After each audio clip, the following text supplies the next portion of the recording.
حكمتك وانشر علينا من خزائن رحمتك يا أرحم الراحمين. تقبل الله منكم منا ومنكم تقبل يا كريم. أعوذ بالله من الشيطان الرجيم. بسم الله الرحمن الرحيم. احترام وحيو. السلام عليكم ورحمة الله وبركاته ومغفرة ورضوان.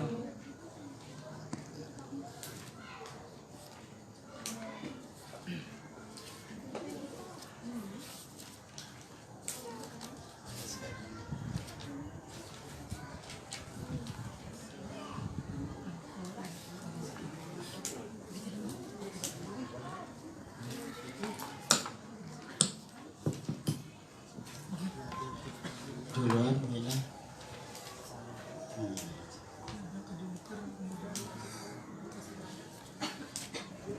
Soalnya trik kalian orang kawin ada sih 19 ya. A'udzubillahi minasyaitonirrajim. Bismillahirrahmanirrahim. Assalamualaikum warahmatullahi wabarakatuh. Waalaikumsalam warahmatullahi wabarakatuh.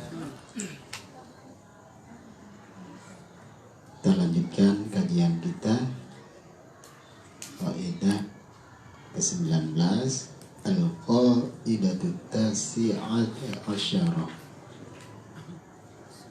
Qaidatut Tasi'at Asyarah. Kaidah yang ke-19.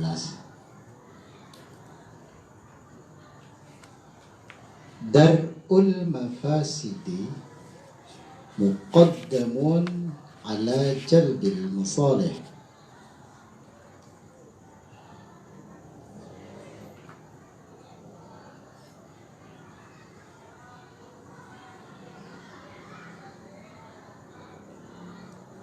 Menghilangkan kerusakan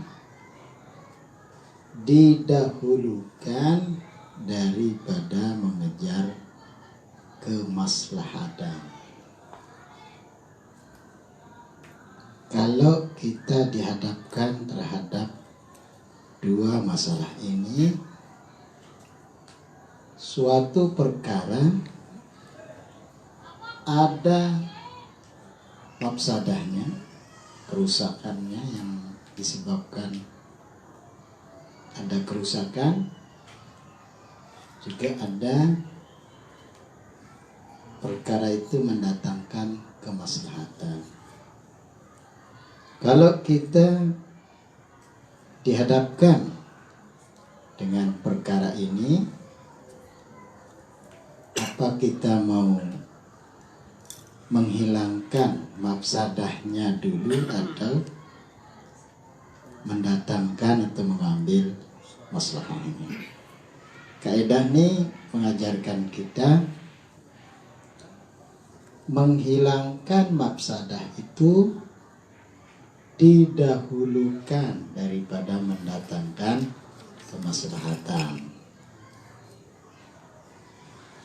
Kita sudah dihadapkan pada zaman itu corona. Banyak orang tanya, kenapa sholat kok jarang?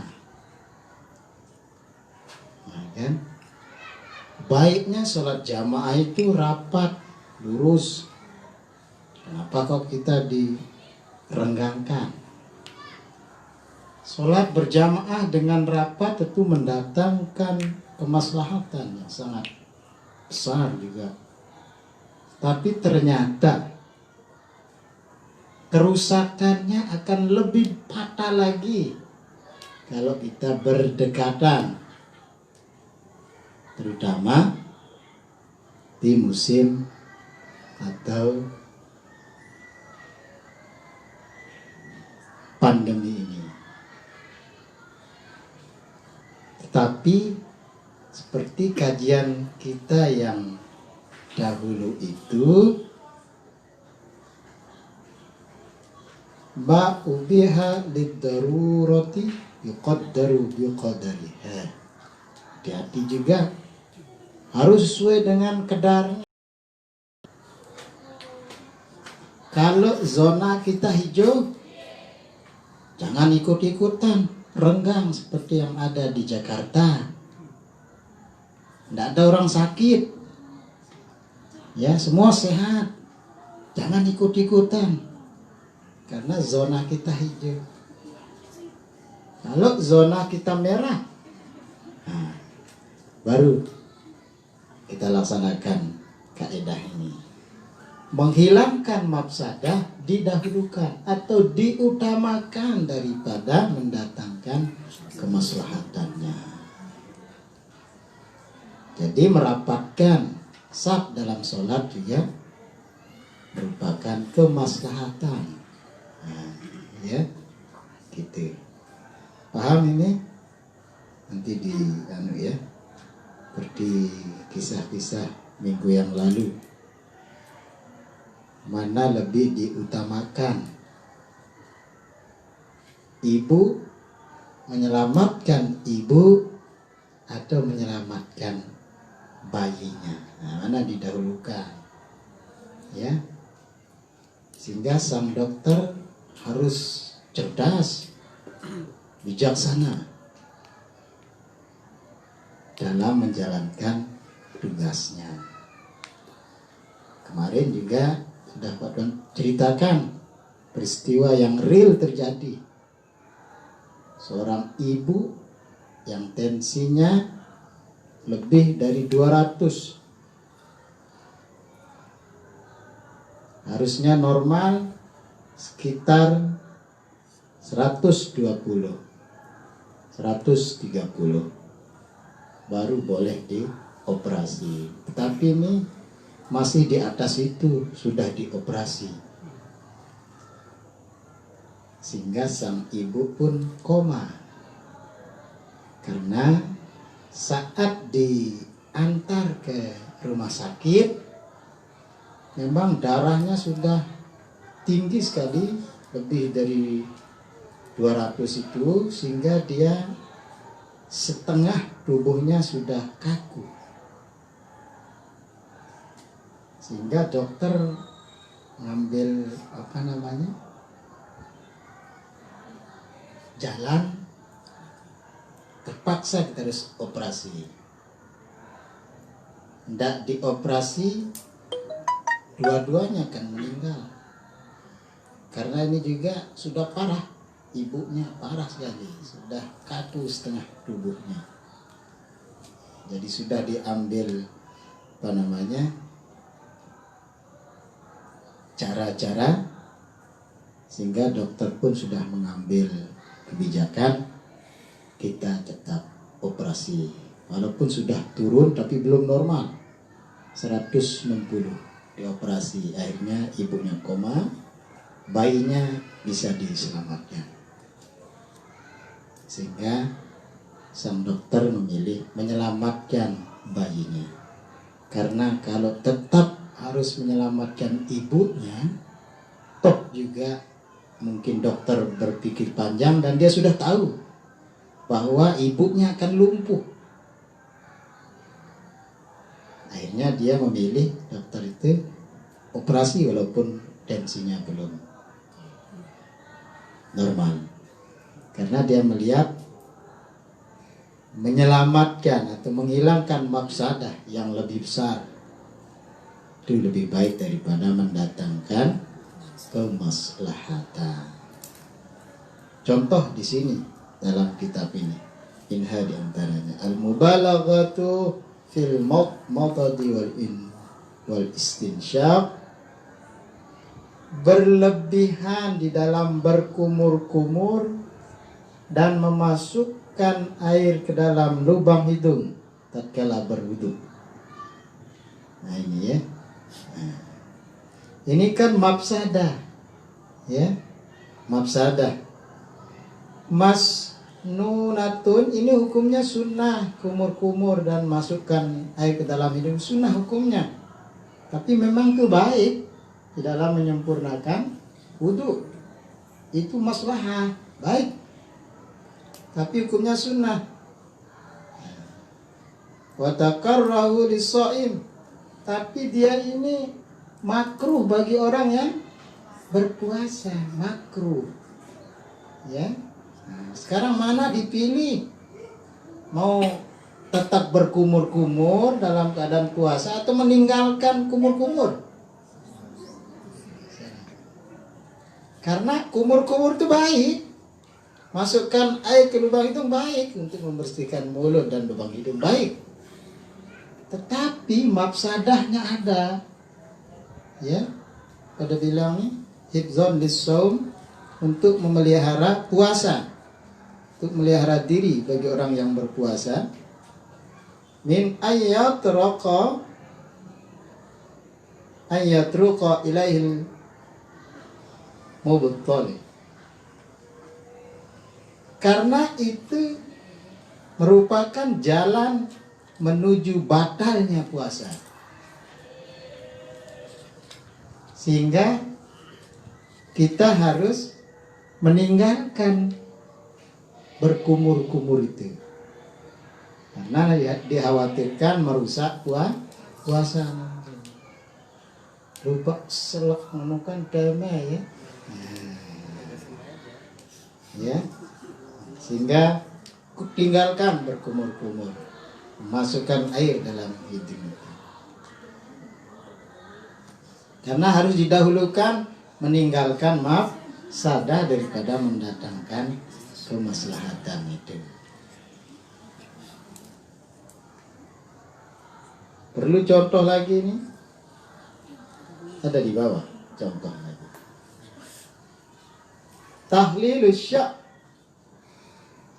Tahlilus sya'ri sunnatun fit taharah. Menyelang-nyelangi rambut hukumnya sunnah, baik. Itu baik sekali. Kalau kita kerjakan berarti kita mendatangkan kebaikan. Kita akan memperoleh kebaikan, dapat pahala.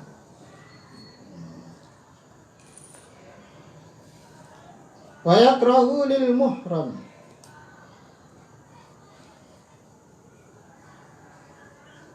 Dan makruh bagi orang yang ihram.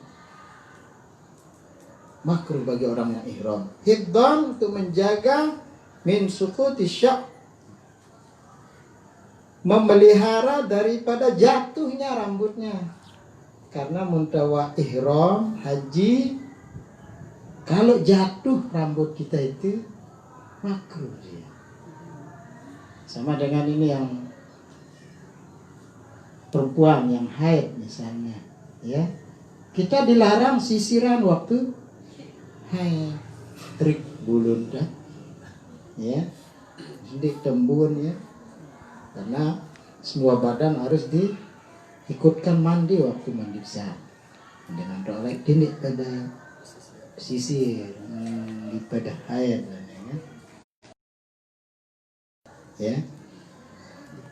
Sehingga tinggalkan menyelang-nyelangi rambut itu ya, bagi orang yang sudah ihram. Sehingga kadang ada jamaah haji dari rumah sudah gundul, takut netrik bulunya lalu pasang ihram trik bulunya. Nah, ya itu ada di linknya ya. Apalagi bagi yang memang benar-benar rambutnya rontok, gundul saja dari rumah sudah dan rontok lagi. Apa yang dicukur nanti? Insya Allah ada yang tumbuh sedikit. Nah itu yang dicukur lagi ya di sana. Tahalulnya. Gitu. Ya.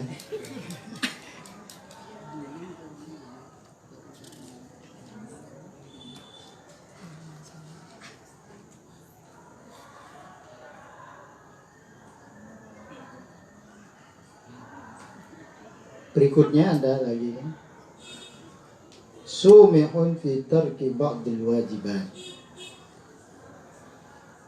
kemudahan, keringanan di dalam meninggalkan sebagian yang wajib. Boleh kita tinggalkan sebagian yang wajib.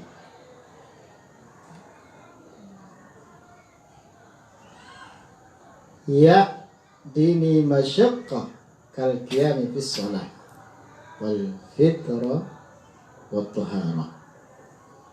Seperti berdiri di dalam sholat, boleh kita tinggalkan karena berdiri dalam sholat itu wajib lil qadiri, bagi yang mampu.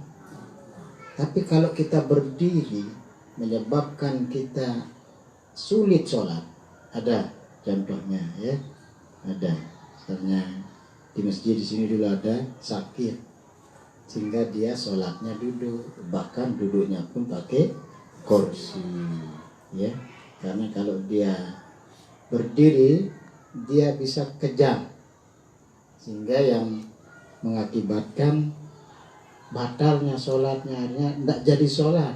Daripada tidak jadi sholat, maka boleh meninggalkan sebagian yang wajib, yaitu berdiri itu, karena ada masyaqqah.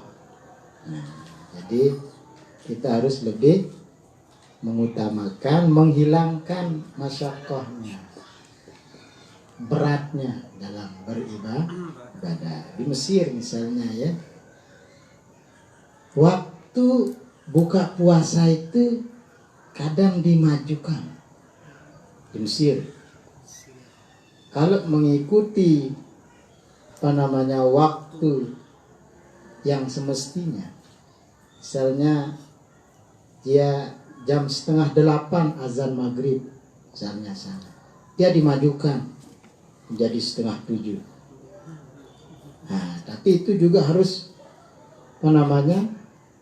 musyawarah para ulama, bukan sembarangan. Jadi masing-masing kelompok, oh ini boleh, kelompok ini oh boleh, ini nggak boleh. Kumpulkan ulama, jangan sembarangan berpendapat juga, ya harus pakai jumhur ulama. Dia pun boleh. Kenapa? Kalau dia tetap menunggu lagi 1 jam itu, luwean dengan megah, si lelahnya puasa. Pas belo nyawurna imsaknya jam 4, maghribnya 1:30 baru. Akhirnya ulama berfatwa boleh dimajukan, tetapi itu pendapat bersama syawarah ulama ya, hingga ulama pun memajukan waktu berbuka daripada banyaknya orang bekat ya. Itu ya. Harus musyawarah ulama ya, sih kan sembarangan ya. Itu ulama-ulamaan barang musyawarah ya. Ulama zikrul sedekah, zikrul amin barang ya. Gitu. Demikian juga dalam taharah, zakat fitrah gak boleh. Zakat fitrah kan hukumnya wajib per individu, tapi karena mungkin ada masyaqqah, arak berasnya udah cukup untuk bayar zakat fitrah, lagu amuna salurkan zakat fitrah itu iya darah nekakan, akhirnya jemaah mati ya. Itu masyaqqahnya. Atau kelaparan, bau ya bertahan lagu kan lelah kita melihatnya, biar elok seru, lapar deh ya. Wah segulang tersekat fitrah deh. Boleh tinggalkan bagian yang wajib itu, karena memang zakat fitrah itu juga bagi yang mampu. Kalau nggak ada apa-apa, kita yang seharusnya diberikan zakat fitrah itu. Nah seperti itu. Kalau mampu silakan. Tapi memang kita lihat di tengah-tengah masyarakat kita, kalau zaman sekarang memang begitu, semua orang zakat fitrah karena memang mampu. Si berutno ndarak geti kecuali si 2,5 kilo, tetap zakatannya ya. Lagu datang harap dengan berzakatannya ya, datang kali. Tengenu itu ya. Harap pepuna pakuna ning zakat fitrah. Pakuna no zakat fitrah ni menentu ne.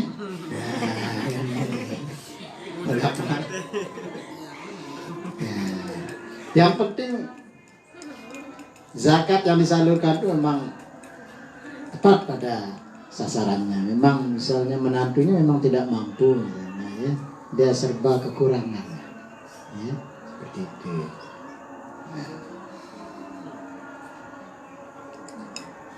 Walau bisa nih, dan tidak boleh atau tidak boleh dipermudah fil iqdam yang alal munhiyat,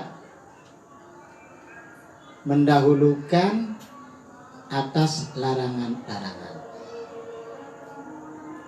Tidak boleh. Ya, kalau kewajiban boleh. Tapi kalau larangan tidak boleh. Khususan lil kabair. Khusus bagi dosa-dosa besar. Dosa-dosa besar. Qala Allah Ta'ala, kita tutup. Berfirman Allah Ta'ala, walladzina hum li furujihim hafizun. Dan orang-orang yang memelihara kemaluan mereka illa ala azwajihim, kecuali atas istri-istri mereka, ama malakat aymanuhum, atau kepada budak-budaknya atau hamba sahaya mereka. Fa'innahum ghairu malumin, sungguhnya mereka itu tidak hina.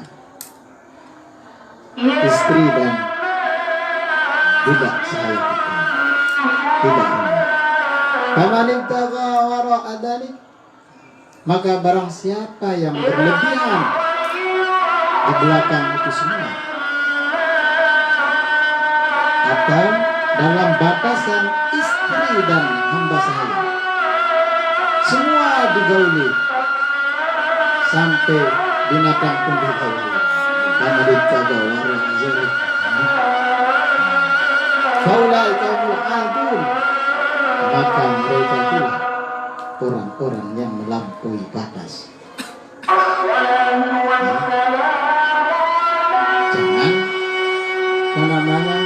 Jangan waktu sekali waktu.